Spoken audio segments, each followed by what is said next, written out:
Just Andy Chillian with an update on the Atlantic hurricane season. On Thursday, the National Hurricane Center released an updated outlook, sort of detailing what may be happening for the rest of the season. They do this every August. They start in April with an early forecast, and then they update it in August as necessary. So this is what was issued in April. Named storms, a range of 13 to 19 hurricanes.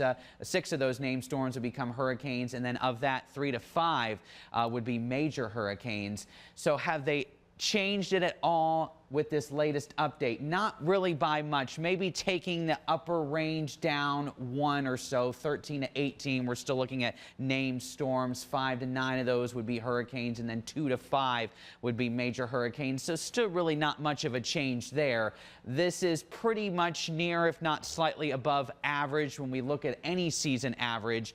14 would be named storms, 7 would be hurricanes, and then we'd have 3 major hurricanes if you take the average. But so far, it's been relatively quiet. We've only seen 4 named storms. None of those have been hurricanes so far. They've all been just tropical storms. We certainly haven't seen any major hurricanes. But overall, when you take the season chances, they're still looking at about a 50% chance that this would be an above average hurricane season, 35% chance it would be near average, and a 15% chance it would be below average. So yes, it's been quiet, but a reminder that typically speaking, tropical climatology, we really don't get to the peak of hurricane season until the early to middle part of September. So here's where we are today.